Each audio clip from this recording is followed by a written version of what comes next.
acusada de la comisión del crimen. ¿Sí? Eso se denomina en derecho penal indubio pro reo, ¿sí? Ante la duda, en favor del reo. Esto se traspola también a otras disciplinas y en el caso del derecho laboral es indubio pro operario, ¿sí? Ante la duda, ¿sí? En cuanto a la interpretación de una norma, tenemos que resolver en favor de esto que está pidiendo el trabajador. Es decir, cuando hay cuando hay una duda sobre el alcance de la norma y en función de la reforma también sobre el alcance o la interpretación de una prueba, ¿sí? Por ahí uno duda si lo probó bien o no lo probó bien. Bueno, si dudo, tengo que resolver en favor del trabajador. Esto surge, léanse después estos artículos que mencionamos hoy, ¿no? Este particularmente es el 9. A ver, ¿qué encontró? ¿Sería chiquilina? Ah, un papel. Bueno, eso es cuando dudamos de la interpretación de la norma o de la prueba.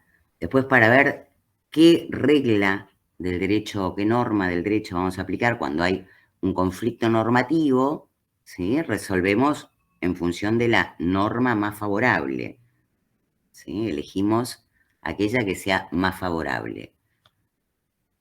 Y cuando tenemos un sistema de normas que se suceden, hay una sucesión normativa, es decir, no dos normas vigentes en el mismo momento, sino una anterior que fue modificada por otra posterior, resolvemos sobre la que se establezca la condición más beneficiosa. Estas son las 3 reglas sí, básicas que se desprenden de este principio protectorio. Ahora, hay un cuarto, ¿sí?, que se refiere a la irrenunciabilidad. Y la irrenunciabilidad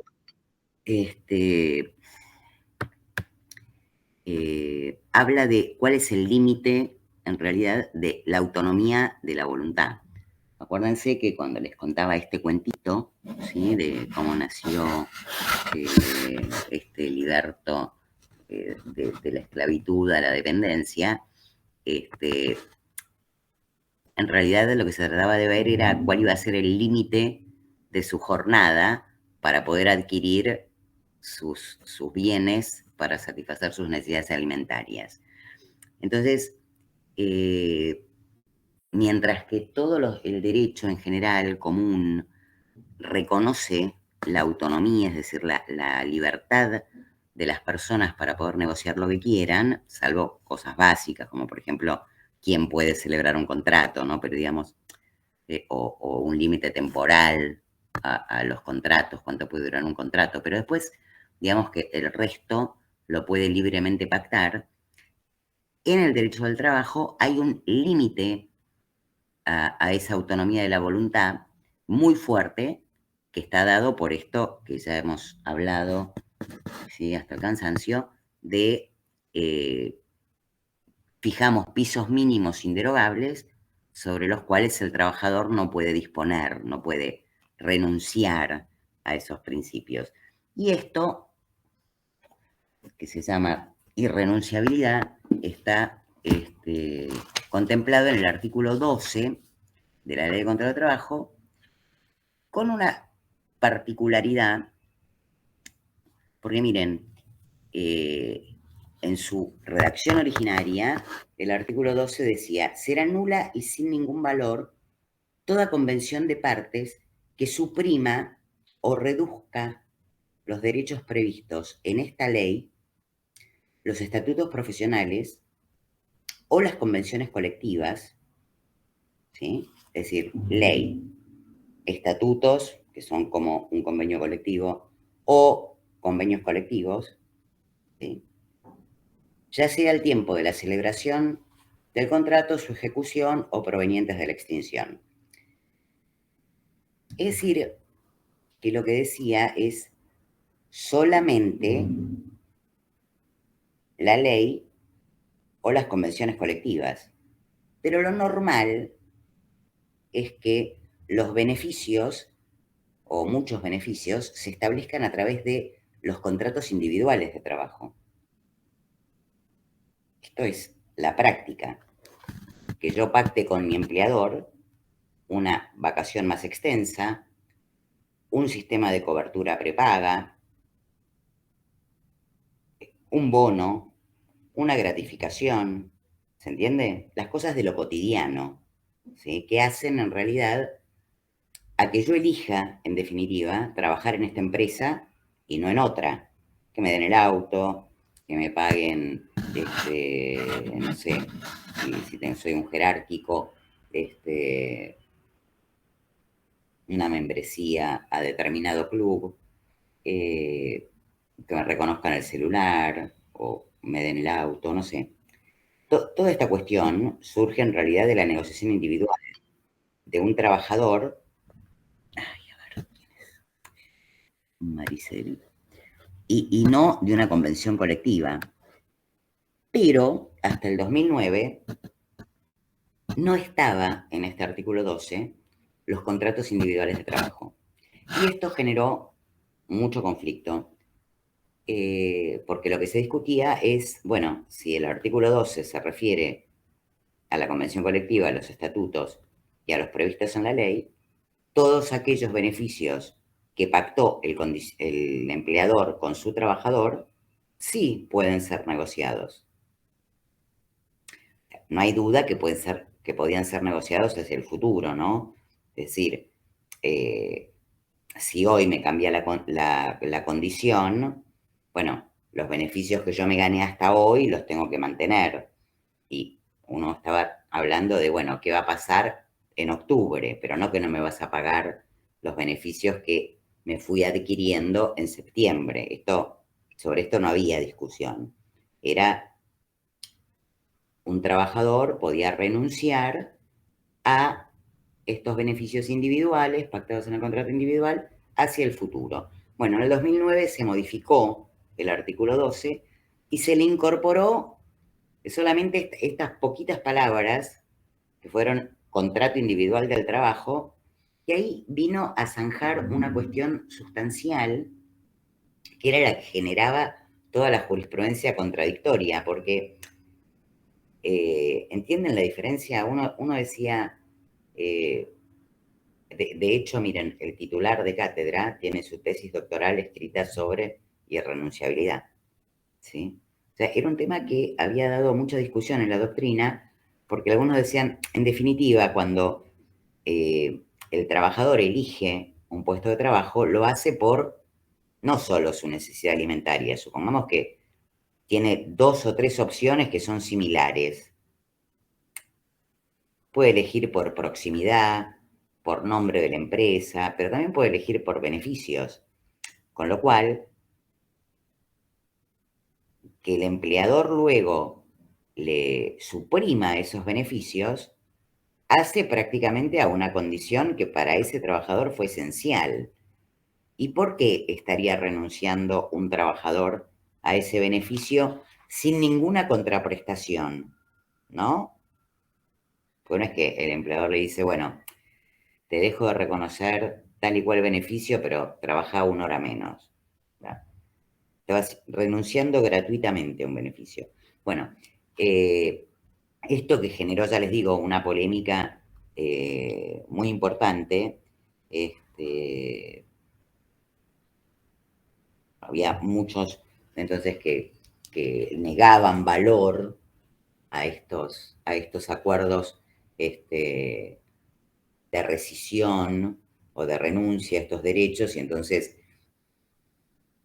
como un trabajador tiene hasta 2 años para reclamarlo, digamos que si uno hubiese aceptado esto que le estaba pidiendo el empleador, digamos, no le reconoció, no sé, un bono trimestral, ¿sí? Dejó de pagárselo. El trabajador tenía hasta 2 años después para reclamarlo, es decir, acepto seguir trabajando 2 años, Y después, si se extingue el contrato, puedo reclamar ese adicional o ese beneficio que se me había suprimido, sin que el silencio del trabajador durante 2 años hiciera perder ese derecho. Acá es muy importante esto. El silencio del trabajador no hace perder derechos, pero el silencio del empleador ante un reclamo del trabajador sí lo hace perder esta intimación. Frente a una intimación, ¿sí? Eso está en el artículo 57, que no conteste el empleador, el artículo 57 crea una presunción en contra de ese empleador que incurrió en silencio a una intimación hecha por el trabajador. En cambio, el silencio del trabajador frente a un reclamo de su derecho no lo hace perder ese derecho. Esta es otra de las formas o de las herramientas de protección, ¿sí? que establece la ley y que deriva de este principio o esta regla, digamos, de la irrenunciabilidad, ¿sí? Entonces, hoy no quedan dudas que no se puede mejor renunciar a ningún derecho, cualquiera sea la fuente de creación, ¿sí? Estatal, por una ley, o a través de la autonomía de la voluntad en una negociación colectiva, o por negociación entre el trabajador y el empleador. Eso es lo que surge del artículo 12, que es lo que normalmente en los textos van a ver como principio de irrenunciabilidad o regla de la irrenunciabilidad. En cambio, hay alguna excepción, de todas maneras, a la irrenunciabilidad. Por ejemplo, literalmente cuando un trabajador renuncia al empleo. O sea, el trabajador, habíamos dicho que siempre tiene derecho a mantener su puesto de trabajo hasta que se jubila, pero bueno, también puede renunciar, ¿no? Entonces, es como un acto individual del trabajador y que para que la ley le reconozca sus efectos, porque es central, ¿sí?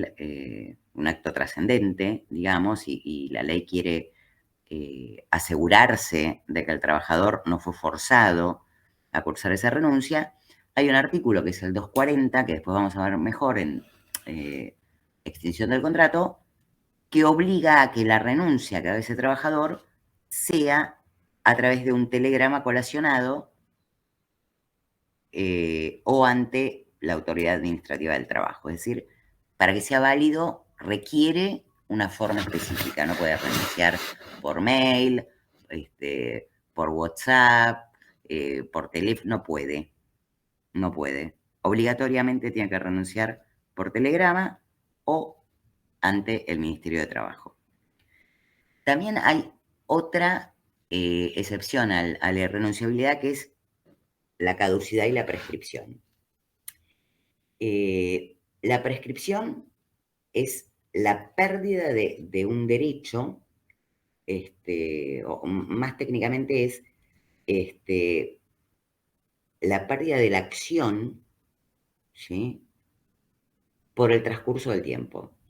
Es decir, para reclamar cualquier derecho, ustedes tienen algo que se llama acción, que es la posibilidad de ir a un tribunal a que se les reconozca un derecho. Y para esto tienen 2 años desde que se generó cualquier crédito que provenga de la relación laboral o de un convenio colectivo o del estatuto o de lo que están reclamando.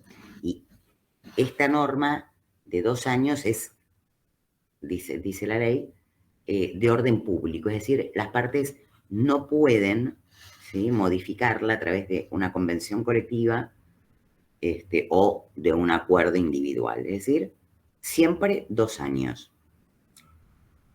después vamos a ver también, cuando veamos prescripción, que este plazo de 2 años puede, no importa, ahora solamente registren la palabra, suspenderse o interrumpirse. Es decir, puede el trabajador hacer algo de modo tal de alargar este curso de la prescripción. Pero por ahora, digamos que queda la prescripción. Otra forma es la caducidad. La caducidad, en realidad, no se refiere a la pérdida de la acción, sino a la pérdida del derecho. Y ahí, miren, por ejemplo,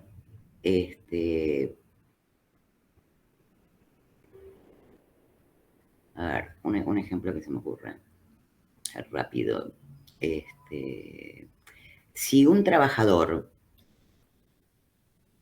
si un empleador le impone a un trabajador una sanción disciplinaria, el trabajador tiene 30 días para objetarla. Tiene que cumplirla la sanción. Esto sí o sí. Por ejemplo, lo suspenden. Lo suspenden, no le pagan los días de suspensión. Si no objeta dentro de los 30 días esa sanción, pierde el derecho a reclamar después, dentro de los 2 años, el pago de los días caídos. ¿Se entiende? Una cosa es no tener derecho, ¿sí? Porque no dijo nada en 30 días. Y otra cosa es no poder reclamar judicialmente, que para eso tiene 2 años. Son 2 institutos diferentes, igual por ahí al fin de la materia lo vemos. Otra forma de la irrenunciabilidad es a través de acuerdos conciliatorios. Y en esto, digamos que el artículo 15 de la Ley de Control del Trabajo permite que las partes lleguen a un acuerdo respecto de alguna cuestión dudosa, litigiosa.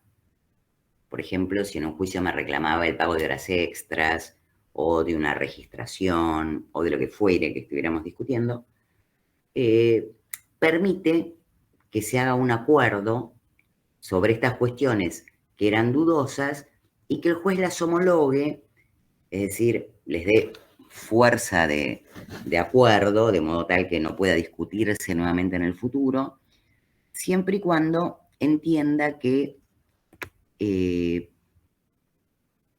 hay una justa composición entre las partes. Es decir, que de lo que se está acordando no hay un renunciamiento del trabajador a algún derecho que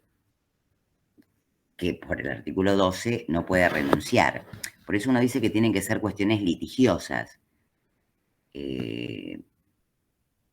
No podría renunciar a cosas que no haya duda. Por ejemplo, si alguien me despidió a mí invocando una causal de fuerza mayor, ¿sí? Entonces, el empleador me despide invocando fuerza mayor. ¿Cuál es la consecuencia de esto? Que la indemnización por antigüedad va a ser la mitad de la que normalmente me correspondería, ¿sí?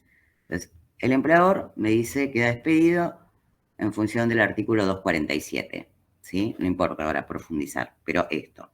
El empleador dice, hay fuerza mayor. El trabajador dice, no, no hay fuerza mayor. En realidad, no pasa nada, usted me despide invocando fuerza mayor porque quiere abonarme una indemnización menor. Reclamo la indemnización del 245, que es la indemnización normal. ¿Hasta ahí me siguen? Sí. Sí, sí. Entonces, la cuestión litigiosa, ¿cuál es? El 50% que queda entre el 247 y el 245. ¿Se entiende? El segundo 50%. Porque el primer 50% me lo está reconociendo el empleador. Me dice, yo te despido, me toca pagarte por el 247, que es un 50%. Eso no lo podemos discutir, eso no está en discusión. Lo que está en discusión es si me toca el 100%, es decir, el segundo 50%. Sobre ese segundo 50%, yo puedo negociar. Puedo decir, bueno, ok, como esto es una cuestión controvertida, yo tengo que probar si realmente había o no una causal de fuerza mayor o de causal económica, y no quiero terminar todo el juicio, esperar 3 años, ver si la empresa sigue existiendo, lo que fuere, acepto que me pagues el 30%. Es decir, puedo negociar un 70% en total. No podría transar la primera parte, el primer 50%, porque eso ya es irrenunciable. Entonces, solamente puedo negociar sobre lo que es litigioso. Lo otro es un reconocimiento del empleador. No podría homologar un juez un acuerdo, ¿sí?, en los términos del artículo 15 de la Ley de Contrato de Trabajo en esa condición. Bien. Bueno, fuera de esto, voy a decir así simplemente que hay otros principios que son propios del derecho, ¿sí?, no típicos del derecho del trabajo, pero que también se van a aplicar y que ya más o menos los vimos la otra vez y retomaremos en deberes y derechos de las partes, que son la buena fe, la no discriminación, la primacía de la realidad, que también la vimos, ¿se acuerdan? ¿Qué era la primacía de la realidad?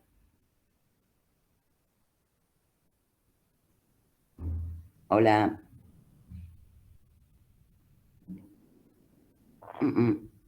Hola. No recuerdo, sinceramente. La primacía de la realidad era que, mire, se lo está diciendo la palabra, prima la realidad. Una simulación, un fraude. Puede ser. Claro, a ver, eso sería, ¿cómo se resuelve?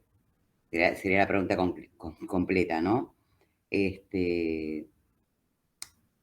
¿Cómo se resuelve frente a un caso de simulación o fraude?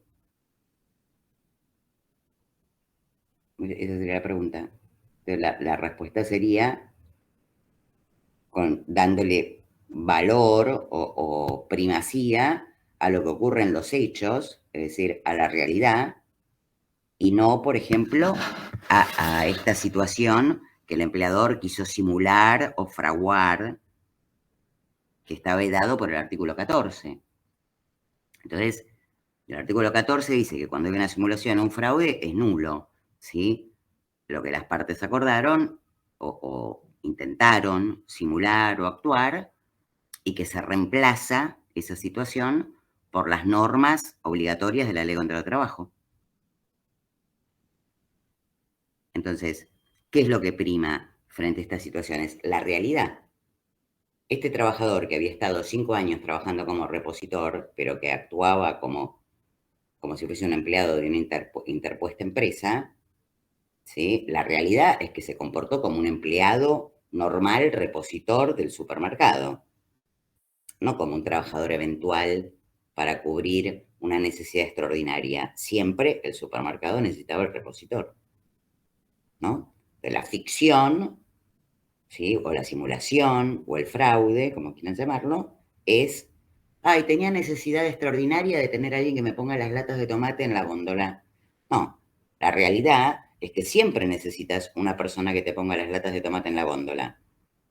En vez de contratar a un trabajador normal, como cualquier hijo de vecino, decidiste pedírselo a una empresa de servicios eventuales para evitarte, ¿sí?, cualquier riesgo derivado de la ley laboral o de la seguridad social. ¿Se entiende el ejemplo? Entonces, ¿cómo se soluciona esto? Diciendo lo que pasa en la realidad. Juan Pérez, que actúa como repositor, es repositor del supermercado, no un trabajador eventual empleado de Manpower. ¿Se entiende? Sí, sí. O sea, es la primacía de la realidad. No importa que yo haya contratado a un contador con un contrato de locación de servicios diciendo yo soy independiente y que lo haya escrito, ¿sí?, en un contrato precioso y que me facture todos los meses distintos montos no correlativos. Lo que importa es la realidad. El contador venía a mi empresa todos los días, cumplía 8 horas, yo le daba el teléfono, la máquina de escribir, le decía lo que tenía que hacer, ¿no? Me liquidaba los sueldos que yo decía. Era mi empleado. El empleador va a venir y va a decir, no, pero acá yo tengo un contrato que dice que es un trabajador independiente, un monotributista, mirá la factura. No, bueno, la realidad es que esta persona se comportaba como un empleado. No hacía lo que quería.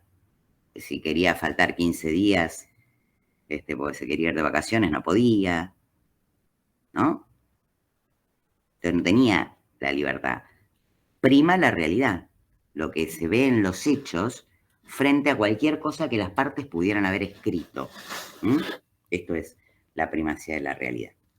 Bueno, rápidamente, en 20 minutos, vamos a hablar del tema de fuentes hoy, sí o sí, aunque me quede sin voz, ¿sí? Y se los voy a explicar rápidamente porque más o menos hoy lo vimos, de alguna manera, ¿sí?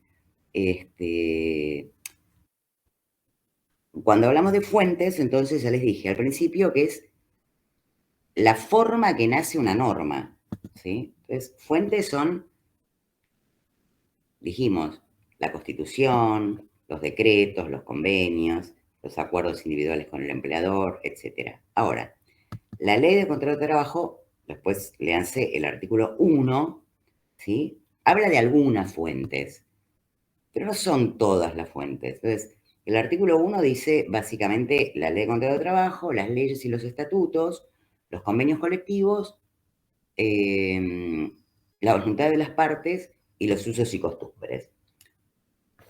Léanselo, o sea, no es necesario que anoten lo que digo, pero fuera de esto, de la ley de contrato de trabajo, leyes y estatutos, convenios colectivos, voluntad de las partes y usos y costumbres, ustedes ya saben que hay más leyes que estas 4 o 5 que enumera el artículo 1. Jerárquicamente, si uno quiere, y según dónde se originan, lo que tiene que decir es que hay fuentes que son de origen estatal y otras de origen, si se quiere, extraestatal. Entonces, como fuente estatal, la primera, la que está en la pirámide, habíamos dicho que estaba la Constitución. Después de la Constitución vienen los tratados internacionales. Y en esto, léanse después el artículo 75 de la Constitución,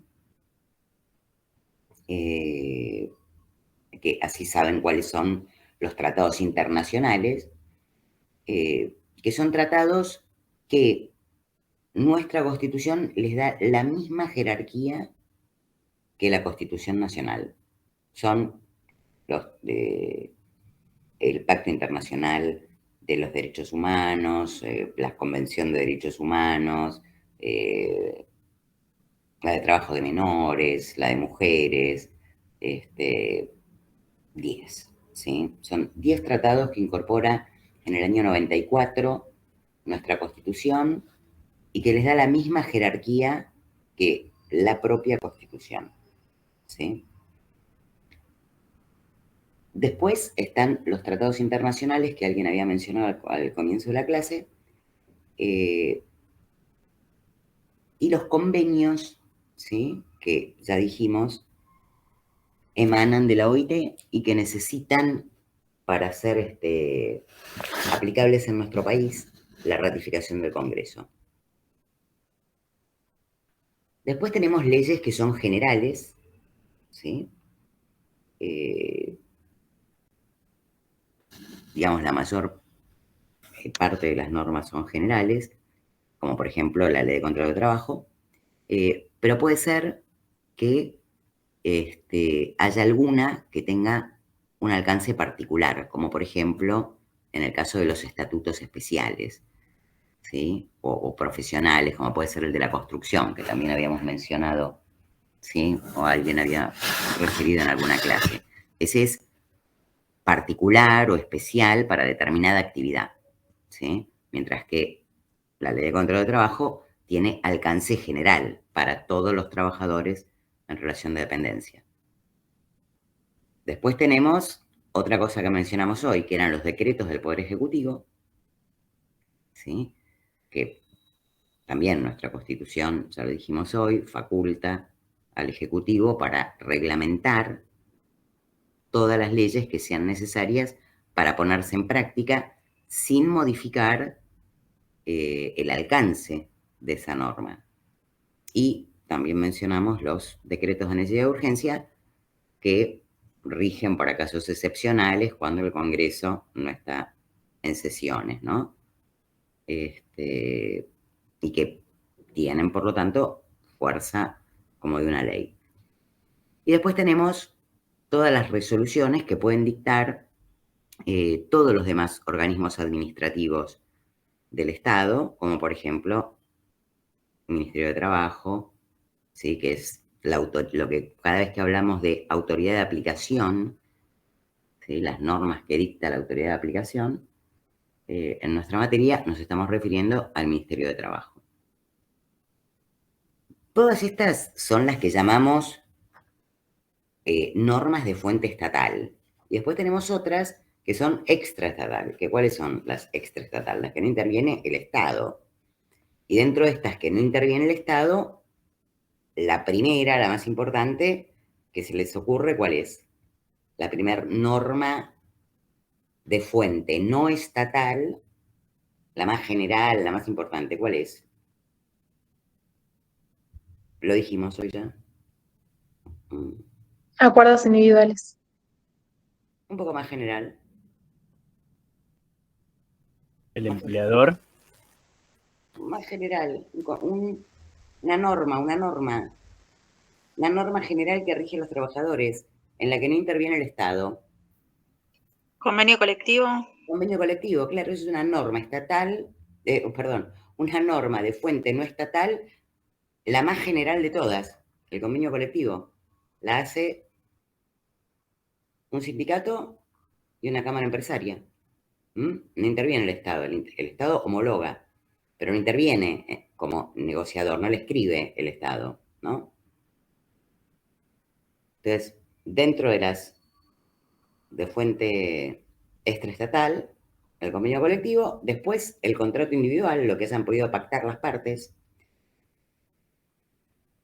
Después diría los usos y costumbres a los que sí hace referencia el artículo 1, es decir, las normas, digamos, de conducta, ¿sí? Las normas habituales de una sociedad, ¿sí? Después vamos a ver casos concretos de comportamiento, ¿no? Después los reglamentos internos, es decir, a veces llaman reglamentos internos, otras veces código de ética, otras veces código de conducta, que son instrumentos que redacta el empleador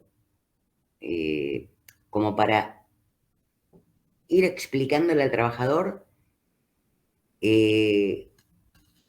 algunas pautas de conducta en general, cómo proceder ante determinadas situaciones, pero sobre todo el régimen sancionatorio. Porque el régimen sancionatorio está mencionado en la Ley contra el Trabajo, pero no establece un orden jerárquico, ni dice, si usted falta 3 días, le corresponde un llamado de atención o una suspensión. Entonces es muy normal que en el reglamento de empresa, o en el reglamento interno, o en el código de conducta, como cada empresa quiera llamarlo, se establezca una pauta de, bueno, si falta sin aviso, le pasa tal cosa, y establezca una graduación de sanciones, ¿sí? Y después, como últimas tipo de norma de fuente no estatal, tenemos la jurisprudencia, que hoy hablamos hasta el hartazgo, es decir, las decisiones de los jueces de cómo interpretan una ley, y la doctrina, de la que no hablamos, pero bueno, la doctrina es en realidad la opinión que tienen los juristas, digamos, o los especialistas del derecho al trabajo sobre algún tema, ¿sí? Pues lo que escribe un autor, eso es la doctrina. Entonces, si yo quiero darle más fuerza a mi reclamo o a lo que digo, bueno, acá pasó tal y cual cosa, el doctor Juan Pérez en su libro tal escribió que bla, bla. Entonces cito su opinión respecto de tal tema. Eso es la doctrina. Yo puedo decir, el doctor Juan Pérez escribió tal cosa, en tal, bla, bla, bla. A su vez, la jurisprudencia, en el caso tal, ratificó esta posición y dijo ta, ta, ta. ¿Sí? Entonces sería como para darle más relevancia o más fundamento a lo que estoy reclamando. Esto, explicado así, quiere decir que hay, en este orden que se los di, lo que se llama es orden jerárquico de las normas. Es decir, que de la primera que les fui nombrando, vamos bajando en importancia. Normalmente, digamos que las que están más hacia abajo fueron ajustándose a las que están hacia arriba. ¿Sí? Esto sería casi lo normal. De cualquier orden jerárquico, de cualquier sistema normativo. Pero en el derecho del trabajo hay una característica particular, que es que junto a este orden jerárquico hay otra cosa que se llama orden de prelación. Entonces, son dos cosas diferentes. Y el orden de prelación, que es propio y específico del derecho al trabajo, está determinado por qué. Porque, ¿qué hablamos hoy? El régimen más al trabajador. Más beneficioso para el trabajador. Claro, el más beneficioso o el más favorable. De modo tal que entre las fuentes de orden estatal, digamos que se supone que no hay una contradicción, aunque puede haberla, pero cuando uno compara no estatales de distinta jerarquía, siempre la que va a prevalecer es la que le otorgue un derecho más extenso o más favorable al trabajador. No importa si, por ejemplo, el convenio colectivo estableció, en el ejemplo que hemos puesto hoy, días corridos. Si el trabajador con su empleador en un acuerdo individual pactó, habíamos puesto, ¿cómo era el ejemplo? Habíamos puesto 14 días corridos. Claro, habíamos dicho 14 hábiles, que es lo que dice la ley de contrato de trabajo, habíamos dicho 14 corridos y con el empleador había pactado 30 corridos. Entonces, el contrato individual, que tiene un orden jerárquico inferior que el convenio colectivo, ¿no? Estableció un derecho más extenso, por lo tanto, por el orden de prelación, yo digo, se rige por la norma más favorable, entonces por el convenio individual. ¿Se entiende esto? Esto hace que cambie cómo se van a relacionar, o cómo voy a tener que resolver, más allá del orden jerárquico. En el resto del derecho pasa al contrario, es norma general a norma inferior. Así es el orden jerárquico. Mientras que en el derecho laboral, ¿sí? El orden de prelación, es decir, la norma más favorable me va a modificar ese orden jerárquico. Con lo cual puedo resolver en función de un contrato individual en vez de lo que diga la ley de contrato de trabajo. Habíamos visto otro ejemplo el otro día. La ley de contrato de trabajo dice que el preaviso es de un mes para un trabajador de hasta 5 años de antigüedad, pero puede ser que el contrato individual haya pactado 3 meses. Con lo cual, como es un derecho más extenso para ese trabajador, el empleador no puede despedirlo sin darle un aviso de 3 meses,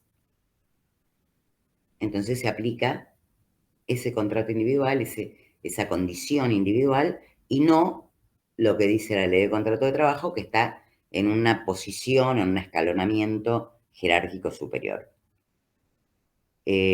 Bueno, queda un último tema, disculpen que se los dé así rápido, pero si no, no podemos seguir más con estos monotemas, y que ya más o menos fuimos esbozando, y es cómo se van a relacionar estas fuentes.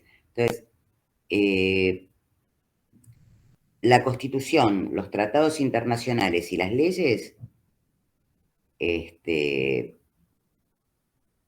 tienen como este orden jerárquico de idéntica posición, es decir, de jerarquía constitucional, porque así lo dice el inciso 22 del artículo 75 que les dije que lean, respecto de estos 10 tratados internacionales que incorpora.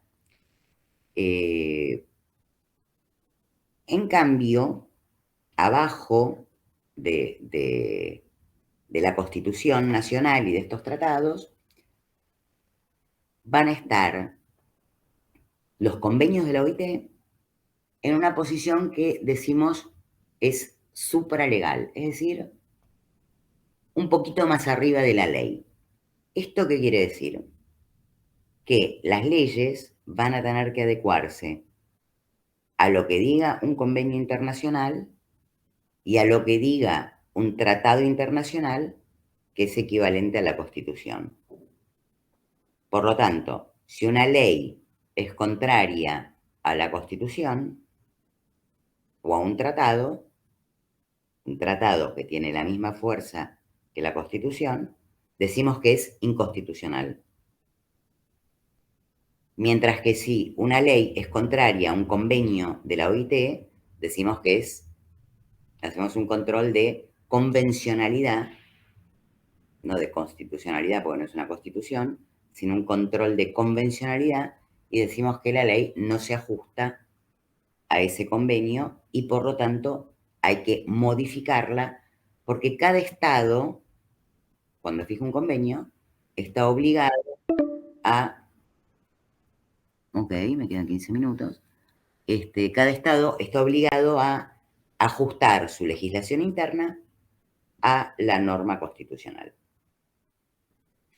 Después hay otra relación que es entre ley general y ley especial, ¿sí?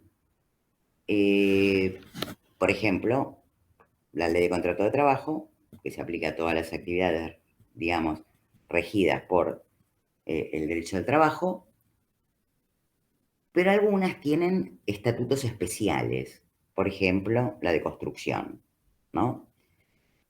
Que puede establecer cosas diferentes y el problema está en cuando no regula alguna, ¿sí? ¿Qué hacemos cuando no regula alguna o lo regula diferente? Entonces, si ese estatuto, lo que se hace, lo que se hace entonces es tratar de compatibilizar, ¿sí?, ambas normas. Es decir, bueno, a ver, ¿dónde está la diferencia? Y lo que dice la ley de contrato de trabajo, en este hueco que tiene, por ejemplo, el Estatuto de Construcción, ¿es compatible o no es compatible? ¿Sí? ¿Y por qué digo esto? Porque la ley de contrato de trabajo, ya les dije, está destinada a regir toda la vida, mientras que las relaciones de construcción, fundamentalmente, están destinadas a regir mientras se hace esta obra. Entonces, es totalmente diferente, ¿no?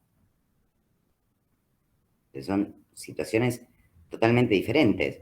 Entonces, a un trabajador de la ley de contrato de trabajo, por ejemplo, yo siempre lo tengo que preavisar. En cambio, al de la construcción no, porque el de la construcción ya sabe, ¿sí?, que, digo cualquier cosa, a ver, si es el que tiene que hacer la excavación para poner los cimientos del edificio y sabe que el contrato de él no se va a mantener hasta que yo pinte cada departamento, porque él sabe que su contrato, por su categoría, es la de hacer los agujeros para que yo pueda poner los pilares del edificio, ¿se entiende? Yo no le tengo que preavisar, terminaste de hacer el agujero, se extinguió el contrato. Entonces, es incompatible el régimen de preaviso que establece la Ley de Contrato de Trabajo con el Estatuto de la Construcción que rige un sistema especial. Entonces, un trabajador de la construcción no puede reclamarme el preaviso que no está previsto en el régimen de la construcción. ¿Me siguen en la idea? Sí, profe. Es decir, hay institutos que algún estatuto puede no haber regulado, y sí la Ley de Contrato de Trabajo. Entonces, ¿cómo hacemos? Bueno, normalmente si el estatuto es posterior a la Ley de Contrato de Trabajo, la ley general prevalece en lo que no está arreglado, la ley especial prevalece en lo que está arreglado, y para esto tenemos que hacer una cosa que se llama juicio de compatibilidad, que no es un juicio, sino es una valoración de ¿es posible a esta actividad aplicarle esta solución de la Ley de Contrato de Trabajo? Si no la reguló el estatuto, no la reguló porque quiso ceder un derecho o porque era imposible en esta actividad. ¿Se entiende? Por ejemplo, en derecho marítimo, cuando uno da el preaviso, le da la posibilidad no la posibilidad, el empleador tiene la obligación de darle 2 horas diarias al trabajador para que busque trabajo. Bueno, a un personal embarcado no le puede dar 2 horas diarias para que busque otro trabajo, pues está embarcado. Entonces, es un derecho que la Ley de Contrato de Trabajo previó en general, pero que hay actividades específicas que no lo pueden regular en su propia norma, porque es incompatible con la actividad. No puede bajarse del barco todos los días 2 horas, ¿no? A buscar otro trabajo, porque está en el mar, no está en un puerto. Entonces, eso es lo que tienen que ver para cómo solucionar algunos casos que no estén previstos. Otra relación que mencionamos hoy es la de la ley y la de los convenios colectivos. Y dijimos que, en principio, no puede un convenio colectivo establecer, por el artículo 7 de la 14250,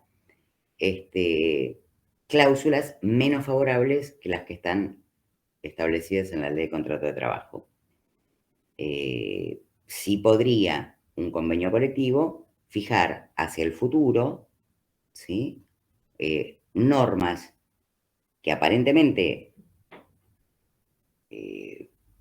resultaran, digamos, menos favorables, siempre y cuando no alteren ese mínimo de la Ley de Contrato de Trabajo, sino un convenio anterior, porque si no, dijimos, se impediría esta posibilidad de negociar.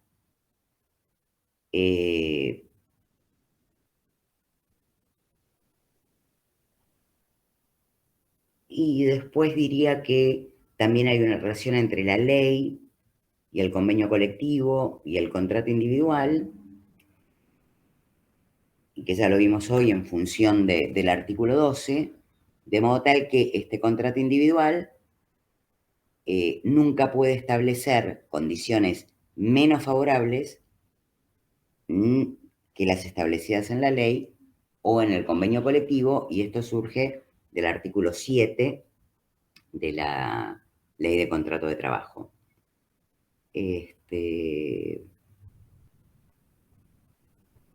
Yo diría que quedaría decir que,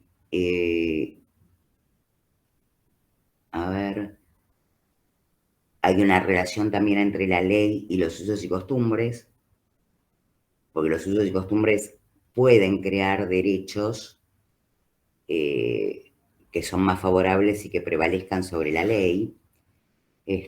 Por ejemplo, cuando un empleador reconoce una gratificación a un trabajador. Entonces, una gratificación es, por norma, una liberalidad del empleador, es decir, algo a lo que no está obligado, es algo de carácter voluntario. Lo que sucede es que cuando, y yo puedo pagar, por ejemplo, gratificación extraordinaria por única vez, ¿sí? Marzo. Bueno, digamos, estamos en septiembre, en general se pagan en marzo. Pero puede ser que el año que viene yo vuelva a pagar una gratificación extraordinaria por única vez, también en septiembre, porque me piace, ¿sí? La segunda vez que yo pago esa gratificación, es decir, que se genera un uso y costumbre a que todos los septiembre yo voy a pagar una gratificación. Y para este trabajador, eso pasa a ser lo que llamamos un derecho adquirido.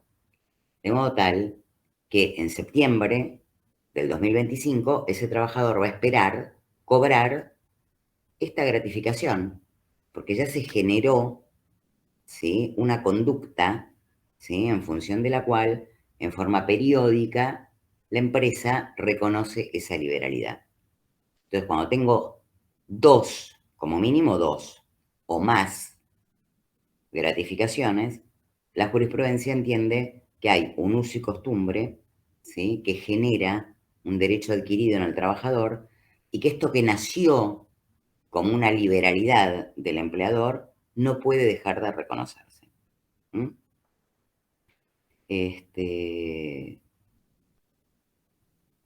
Después diría que respecto de los convenios de empresa también hay una relación con la ley y con el convenio. Lo podemos profundizar un poco cuando veamos, porque quedan 2 minutos,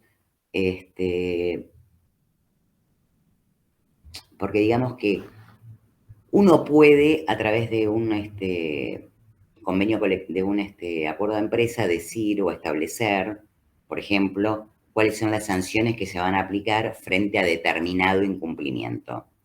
Sin embargo, para la ley de contrato de trabajo, la injuria, es decir, aquello que justifica la aplicación de una sanción o, en definitiva, la extinción de un contrato, depende de una valoración que hace el juez según las circunstancias de cada caso. Entonces, aunque un empleador en un código de conducta escriba que 3 llegadas tarde lo hacen merecedor de una suspensión de 10 días, que si se reitera puede ser una suspensión de 15 días y que la tercera vez va a ser despedido y el empleador efectivamente lo despide, cuando venga ese caso a un juicio, el empleador va a decir, mire, yo lo despedí porque mi reglamento interno dice que es esto, y yo lo cumplí. El juez le va a decir, sí, pero este trabajador trabajó 20 años, en 20 años nunca tuvo ninguna sanción, la llegada tarde, por más que se repita 3 veces, no es una causal que impide la continuación del contrato, porque el artículo 10 de la Ley de Contrato de Trabajo marca que uno tiene que estar siempre por la continuación del vínculo, con lo cual va a perder el juicio, aunque tenga un reglamento interno que diga lo contrario, ¿sí? Y bueno, quedaría decir que también hay una relación entre la ley, la jurisprudencia y la doctrina, pero creo que eso más o menos lo dijimos.